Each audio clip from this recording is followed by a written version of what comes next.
Student, आज आपका last part रह गया था चैप्टर 2 का, जिसमें हमें ईस्ट एंड डो एक्सपेरिमेंट पढ़ना था। ऑलरेडी मैंने इसके 3 पार्ट अपलोड कर दिए हैं, जाकर उसको चेकआउट कर लीजिए। तो आज चलो शुरू करते हैं ईस्ट एंड डो एक्सपेरिमेंट, है ना बच्चे। ईस्ट जो कि हमें पता है क्या होते हैं, फंजाई होते हैं ना।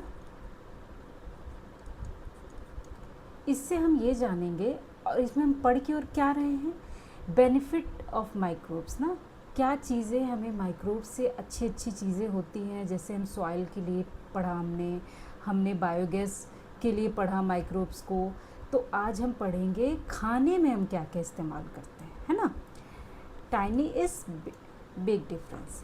East added to flour. आप सबको ब्रेड खाने में तो बहुत मज़ा आता होगा, लेकिन आपको ये पता है कि ब्रेड बनता कैसे है।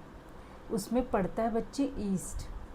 ओके, जब ईस्ट ऐड करते हैं तो a small amount of yeast is added to flour and mix with water. क्या करते हैं, एक स्पून में ईस्ट को लेते हैं, उसके साथ पहले क्या करते हैं, उसमें वाटर डाल के उसको छोड़ देते हैं। जब वो एक्टिव हो जाता है देन उसको फ्लावर में ऐड ऑन कर देते हैं। Warm condition help grow. और ऐड ऑन करने के बाद उसको क्या करते हैं, जैसे मम्मा लोग आटा को पानी आटा में डाल के अच्छे से उसको गूँथ लेती हैं, उसी तरह फिर क्या होता है, उसको छोड़ दिया जाता है उस डो को वार्म प्लेस में। ठीक है बच्चे। फिर क्या होता है, कार्बन डाइऑक्साइड प्रोड्यूस। अब जो हमने ईस्ट इसके अंदर डाला था वो क्या करेगा बच्चे, कार्बन डाइऑक्साइड प्रोड्यूस करेगा। Yeast eats the sugar in the dough and produce carbon dioxide gas. फिर the trapped carbon dioxide makes the dough rise and become fluffy. अब ये क्या करता है, जो कार्बन डाइऑक्साइड अंदर ट्रैप्ड हो जाता है ना, और ऊपर फूल जाता है और एक फ्लफी डो बना देता है। Used in bread making. इसका यूज़ हम किस में करते हैं बच्चे, ब्रेड मेकिंग में। This process is used in bread making to make is soft and tasty, है ना बच्चे। अब देख लो, ईस्ट को भी हम खाते हैं, है ना। Why does dough rise, carbon dioxide produce by yeast. अब कोई पूछेगा आपसे या नहीं भी पूछता है और घर में आप ब्रेड खाते हो, तो आप फटाफट मम्मा को बता देना कि ये ब्रेड बनता कैसे, हमें पता है, ये फूलता कैसे। तो आप क्या बता दोगे, जो इसमें हम ईस्ट ऐड करते हैं वो ईस्ट क्या करता है, शुगर को खा जाता है ना, और कार्बन डाइऑक्साइड को प्रोड्यूस करता है। तो ये कार्बन डाइऑक्साइड क्या होता है, उस डो के अंदर ट्रैप्ड हो जाता है, बाहर नहीं निकल पाता है। इसी वजह से ये राइज होता है और फ्लफी बन जाता है। ठीक है। कीटक के वे, yeast is helpful micro organism, it produce carbon dioxide which makes dough rise. This is natural example of science in our daily life, है ना बच्चे। नेक्स्ट चलते हैं, यूजेज ऑफ ईस्ट। अब देखो ईस्ट का यूज़ हम कहाँ कहाँ कर सकते हैं, ब्रेड मेकिंग में, केक मेकिंग में, पेस्ट्री मेकिंग में, fermentation process.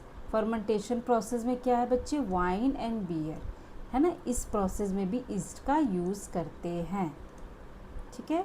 East is use in various in fermentation process like wine, beer and other beverages. ठीक है। Produce carbon dioxide. और इसका यूज़ क्यों करते हैं, क्योंकि ये कार्बन डाइऑक्साइड को प्रोड्यूस करता है ना, which is important in many food industrial uses, जिसका ज़रूरत होता है फूड इंडस्ट्री में। What type of organism is Yeats, तो क्या बताओगे, फंगस, फंजाई, है ना। ये किस तरीके का ऑर्गेनिज्म होता है, जो ईस्ट होता है वो फंगस होता है। East is a useful fungus that help in many ways, especially in making food soft, tasty and healthy. It produces carbon dioxide during fermentation. ठीक है बच्चे, आगे चलते हैं। Curd formation activity. अब देखो, दही भी आपको बहुत पसंद होगा, लेकिन ये पता है बनता कैसे है, ये भी देख लेते हैं। Lactobacillus convert milk to curd. एक लैक्टोबैसिलस बैक्टीरिया होता है जो मिल्क को कर्ड में चेंज करता है। तो देखो अब हम बैक्टीरिया भी खाते हैं, है ना बच्चे, कितनी अमेजिंग थिंग है। अब ये करता है क्या है, जो दूध होता है ना उसको हल्का सा वार्म में ही इसको क्या दही को ऐड करते हैं, और दही में क्या होता है बच्चे, लैक्टोबैसिलस बैक्टीरिया, जो कि फिर मिल्क को क्या करेगी, दही में कन्वर्ट करेगी। This bacteria grow and multiple rapidly in warm condition.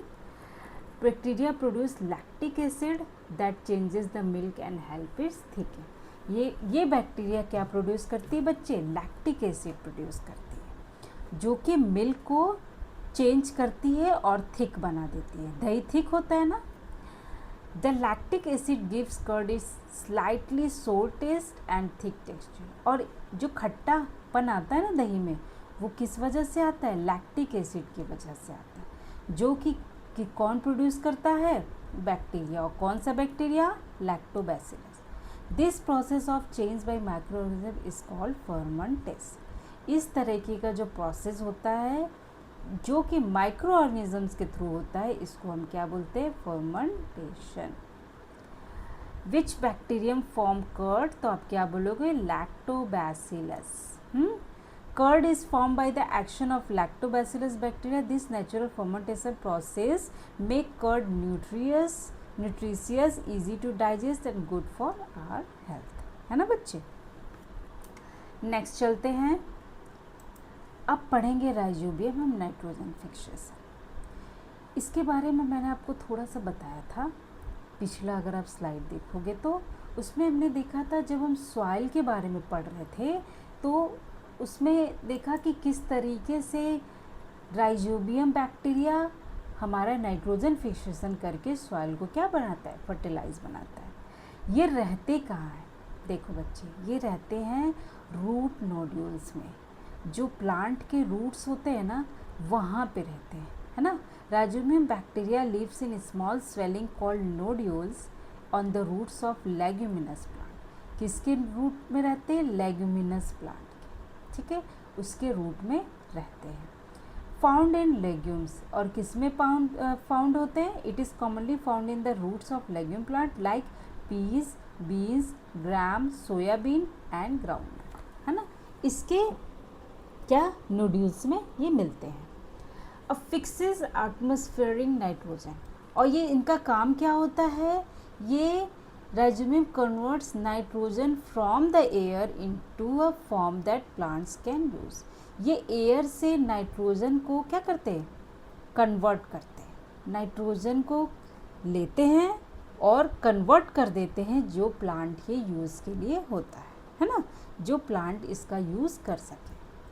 Improve soil fertility, जिससे क्या होता है, the fix nitrogen is added to the soil making it rich in nutrient and more fertile. अब देखो ये काम क्या किया, नाइट्रोजन को फिक्सेशन किया, जो कि प्लांट को ज़रूरत थी उसने इसको ले लिया।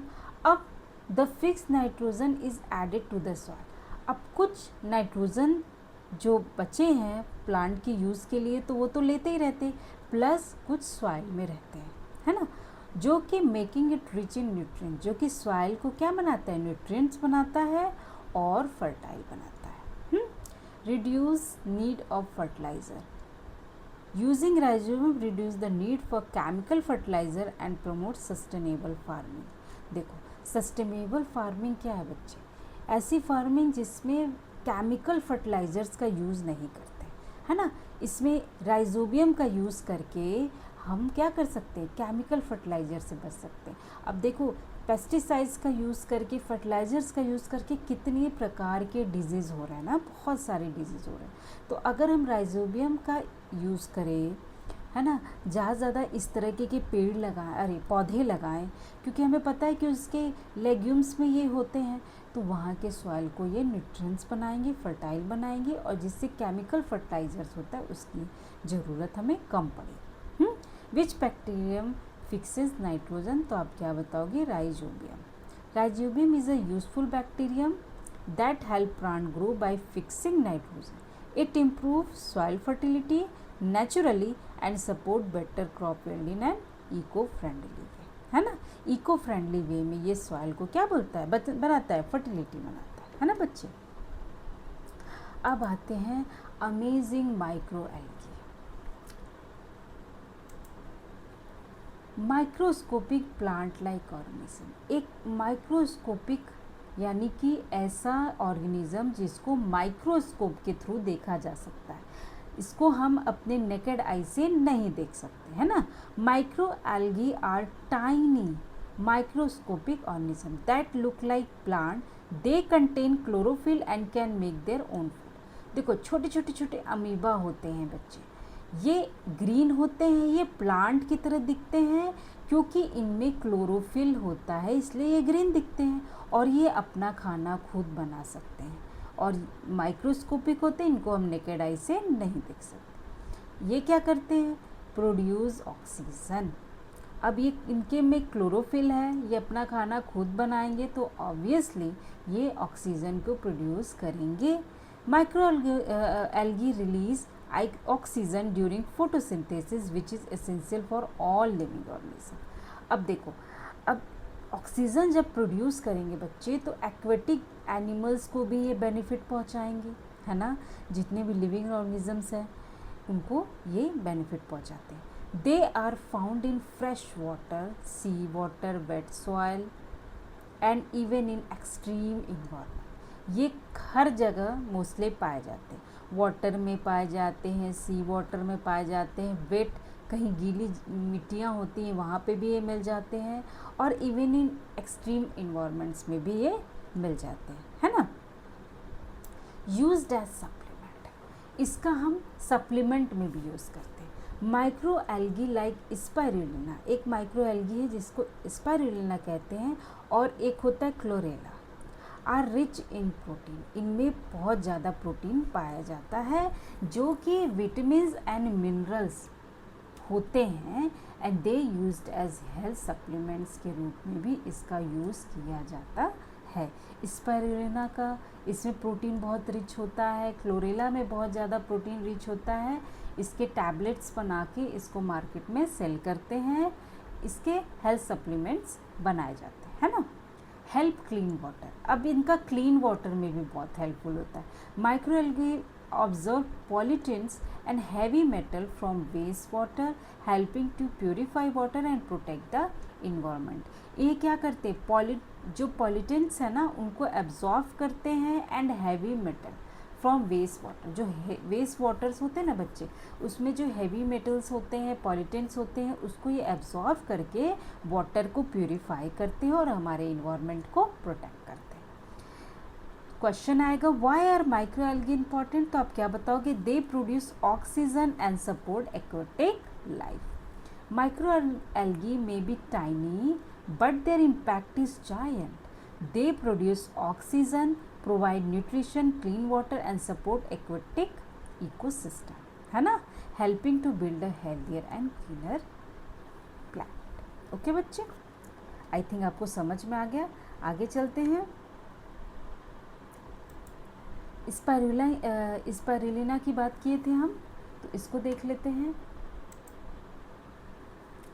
Rich in protein, contain vitamin B12, low in fat, used as health supplement, livelihood opportunity for farmers. देखो स्पाइरुलिना में कितने कंटेंट्स, 60 to 70% प्रोटीन होता है, which help in building and repairing body tissue, जिसकी ज़रूरत क्या होती है, बॉडी बिल्डिंग में और बॉडी के टिश्यूज़ को रिपेयर करने में मदद करती है। It is one of the best natural source of vitamin B12, ये बहुत ही अच्छा सोर्स होता है विटामिन B12 का, which support red blood cell formation and immunity, जो कि रेड ब्लड सेल के फॉर्मेशन और इम्यूनिटी को इम्प्रूव करती है। Spirulina is low in fat and cholesterol, making it heart friendly and good for weight management. Spirulina में fat जो होता है बच्चे बहुत ही लो होता है, कोलेस्ट्रॉल नहीं होने देता, और मेकिंग इट हार्ट फ्रेंडली, ये हार्ट फ्रेंडली होता है,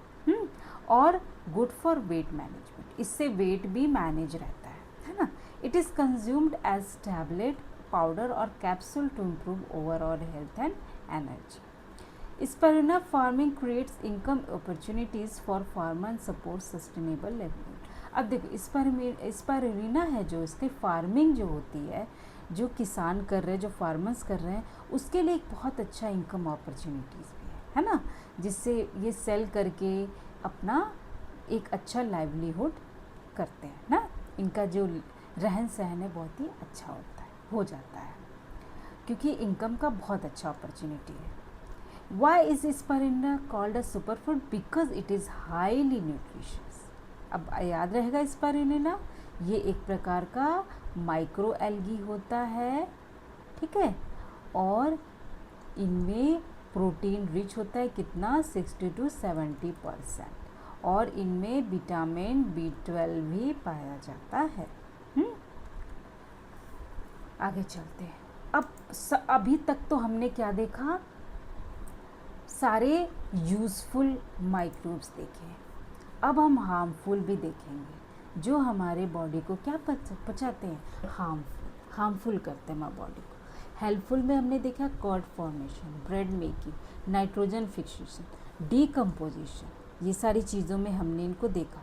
हार्मफुल क्या होते हैं, फूड स्पॉयलर्स, फूड को बर्बाद करते हैं ना, microbe spoil foods and cause bad smells, colour change and taste. कुछ ऐसी चीज़ें होती हैं जैसे ब्रेड आपने देखा ऊपर से ब्लैक कलर के उस पर स्पैचेस पड़ जाते हैं, तो क्या करते हैं, खाना अगर बाहर थोड़ा देर के लिए रख दो, बहुत ज़्यादा गर्मी है तो क्या होता है, खाना से बदबू आने लगती है, उसमें वाइट कलर के ऊपर जम जाते जो फंगस होते हैं और बैड टेस्ट करते हैं ना, डिजीज़ फैलाते। Pathogenic microbes cause disease in plant, animals and human beings, ये डिजीज़ भी फैलाते हैं ना, जैसे कि आपके प्लांट में फैलाएंगे, एनिमल और ह्यूमन बींग को भी, है ना। All are microbes harmful? No, many are beneficial और मेनी इज हार्म, है ना, आपके many are beneficial, many are harmful. Microbes are everywhere around us, some help in making food, improving soil and cleaning the environment, while other cause spoilage and disease, है ना बच्चे। अब देखो, एक हम चैप्टर की समरी भी देख लेते हैं, क्या क्या हमने पढ़ा। हमने देखा बच्चे, cells are basic unit of life, all living organism are made up of cell देखा। Micro organisms are tiny living organism, they are too small to be seen with the naked eye. इतने small होते हैं जिनको naked eye से नहीं देखा जा सकता, इनको देखने के लिए किसकी ज़रूरत होती है बच्चे, माइक्रोस्कोप की ज़रूरत पड़ती है। Microbes help environment and food production, microbes हमारे इन्वायरमेंट में हेल्प करता है और हमारे फूड प्रोडक्शन में भी, जैसे curd formation, bread making, nitrogen fixation and decomposition. Diversity of cells and microbes support life on, different forms of life work together to keep our planet healthy, है ना बच्चे। What is the biggest lesson from this chapter? तो आप क्या बताओगे, tiny cells and micro organism play a huge role in sustaining life, मतलब छोटे छोटे सेल्स और माइक्रो ऑर्गेनिजम्स एक बहुत बड़ा रोल हमारी ज़िंदगी में निभाते हैं, है ना, जिससे हमारी लाइफ सस्टेन करती है। From tiny cells to powerful microscope, from helpful microscope to diverse life forms, everything is connected, है ना बच्चे। Let's respect and protect the tiny heroes that support life on earth. Okay बच्चे, अब थोड़ा सा देख लेते हैं यूनिसेलुलर और मल्टी सेलुलर। ये देखो बच्चे, मैं आपको ऐसा पढ़ा रही हूँ ना कि इसको पढ़ने के बाद आपको हर एक चीज़ समझ में आ जाएगा। जब आप बुक को रीड करोगे तो आप यू विल फाइंड आउट कि हर एक चीज़ मुझे आ रहा है। यूनिसेलुलर मल्टी सेलुलर ऑर्गेनिजम्स क्या होते हैं? यूनिसेलुलर जो कि वन सेल के बने होते हैं, मल्टी सेलुलर मेनी सेल्स, जैसे कि amoeba, bacteria, humans and plant. अब इसको थोड़ा सा समझ लो। अब अमीबा की बात कर लेते हैं। ये एक सिंगल सेल होता है ना बच्चे। बैक्टीरिया भी हमारी सिंगल सेल है, लेकिन मल्टी सेलुलर क्या है, सिर्फ बहुत मिलियंस ऑफ सेल से मिलकर बना होता है ह्यूमंस और प्लांट, है ना बच्चे। ये सिंगल सेल नहीं होते, ये मल्टी सेलुलर होते, तभी इनको हम देख सकते हैं अपनी आँखों से, है ना बच्चे। गिव वन यूनिसेलुलर ऑर्गेनिजम्स का एग्जाम्पल क्या दोगे, अमीबा। बैक्टीरियल सेल थोड़ा सा देख लेते हैं। ये देखो, इस प्रकार का कुछ बैक्टीरिया सेल होता है। इसके सेल मेम्ब्रेन इसमें पाई जाती है। Control what enters and exit the cell, हमने पढ़ा था कि एक सेमी पेरिबल मेम्ब्रेन होती है जो कंट्रोल करती है कि क्या अंदर जाएगा और क्या बाहर आएगा। लाइक अ गेट कीपर, है ना, it's a gatekeeper. Cytoplasm जो इसके अंदर जेली लाइक स्ट्रक्चर होते हैं उसको क्या बोलेंगे बच्चे, साइटोप्लाज्म, है ना। फिर न्यूक्लियोइड। अब देखो, region that contains bacterial DNA, bacterial DNA जहाँ कंटेन होता है जिस रीजन पे उसको बोलते हैं न्यूक्लियोइड। सेल वॉल प्रेजेंट होता है, गिव शेप एंड प्रोटेक्शन, इनमें सेल वॉल प्रेजेंट होता है। ये सबसे बड़ा आपको डिफरेंस मिलेगा, इनमें सेल वॉल प्रेजेंट होता है जो इनको शेप और प्रोटेक्शन में हेल्प करता है।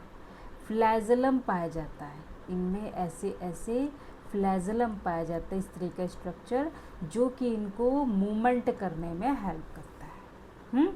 सेल मेम्ब्रेन प्रेजेंट बता दिया मैंने, साइटोप्लाज्म प्रेजेंट, न्यूक्लियाइड प्रेजेंट जिनमें डीएनए होता है, no true nucleus. Bacteria do not have true nucleus surrounded by a membrane. अब इसको समझ लो कि एक ट्रू न्यूक्लियस और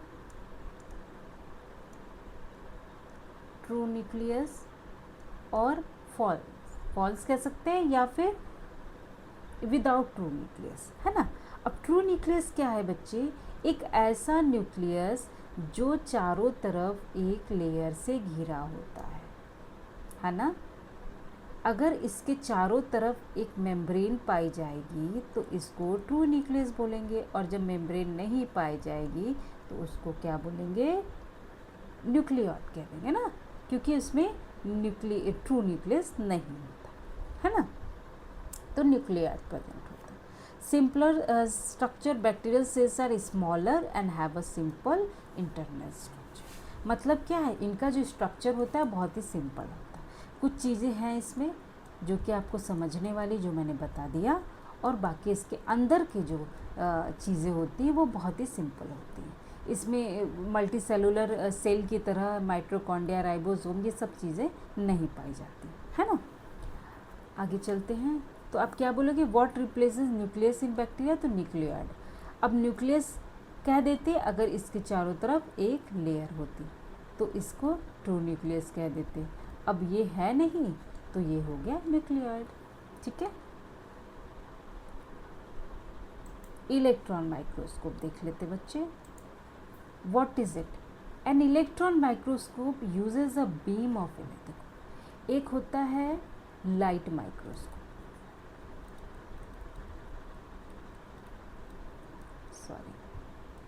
लाइट माइक्रोस्कोप, और एक होता है electron.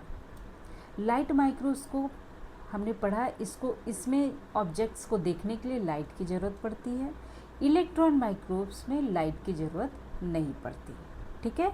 N electron microscope uses a beam of electrons instead of light to magnifying tiny object. मतलब इलेक्ट्रॉन माइक्रोस्कोप कुछ बीम ऑफ इलेक्ट्रॉन के द्वारा देखा जा सकता है, उसको यूज़ करके देखा जाता है इंस्टेड ऑफ लाइट की ज़रूरत नहीं पड़ती। और ये क्या करता है, छोटे से छोटे ऑब्जेक्ट को भी बहुत ही क्लियर दिखाता है ना। मैग्नीफाइंग अप टू, समझ रहे हो कितना टाइम हो गया, 10 लाख टाइम्स। मतलब कि आप इसको यूँ कह सकते हो कि इलेक्ट्रॉन माइक्रोस्कोप जो चीज़ असली में जितनी छोटी होती है ना, उसको वो इलेक्ट्रॉन माइक्रोस्कोप उससे 10 लाख टाइम्स यानी 1 मिलियन गुना बड़ा दिखाता है, समझो। रिवील सेल डिटेल्स, सेल के एक एक चीज़ को रिवील करता है। सो सब सेलुलर स्ट्रक्चर, यहाँ तक कि अंदर के जो सेल्स होते हैं ना, उसके ऑर्गन्स के भी स्ट्रक्चर को दिखा देता है। अगर सेल्स के अंदर राइबोसोम है, माइटोकॉन्ड्रिया, तो उसके अंदर के भी स्ट्रक्चर को ये डिफाइन कर देता है ना। सोचो कितना पावरफुल है, more powerful than simple microscope. एक सिंपल माइक्रोस्कोप से बहुत ज़्यादा पावरफुल होता है। इम्पॉर्टेंट रिसर्च टूल में इसका यूज़ कहाँ करते बच्चे, इम्पॉर्टेंट रिसर्च टूल में इसका यूज़ करते हैं, okay. Electron microscope help scientist study viruses and bacteria organelles and many tiny structures. इनका ज़्यादातर यूज़ कब करते हैं साइंटिस्ट? जब वायरस की स्टडी करनी हो, बैक्टीरिया, क्योंकि इतने छोटे छोटे हैं कि इनको देखने के लिए इलेक्ट्रॉन माइक्रोस्कोप की ज़रूरत पड़ती है। और जो सेल्स के ऑर्गेनेल्स होते हैं वो और भी छोटे छोटे होते हैं, उनको देखने के लिए, और मेनी अदर जो टाइनी स्ट्रक्चर्स हैं उनको देखने के लिए माइक्रोस्कोप का यूज़ करते हैं हमारे scientist. Why is electron microscope useful? तो आप क्या बोलोगे? It provides very high magnification. The electron microscope opens the door to a hidden world. It help scientist discover, understand, invent for a better tomorrow. Electron microscope क्या है? एक ऐसा hidden world को इसने ओपन किया है जिसके हेल्प से साइंटिस्ट क्या कर रहे हैं? डिस्कवर कर रहे हैं, अंडरस्टैंड कर रहे हैं और बहुत सारे इन्वेंशन करते जा रहे हैं जिससे हमारा लाइफ कल जो है बेटर होता जाए। तो यहीं पे आपका बच्चे चैप्टर 2 कंप्लीट होता है। ओके, आई होप ये चैप्टर 3 को ध्यान में मत देना, ये गलत हो गया ये चैप्टर 2 का। तो बच्चे आई थिंक आपको सारा चैप्टर समझ में आ गया। प्लीज़ अगर आपको चैप्टर समझ में आया तो मेरे इस चैनल को लाइक, शेयर, सब्सक्राइब करिए ताकि जब मैं नेक्स्ट वीडियो अपलोड करूं तो वो आपको टाइम पे मिल सके। ओके बच्चे, थैंक यू सो मच।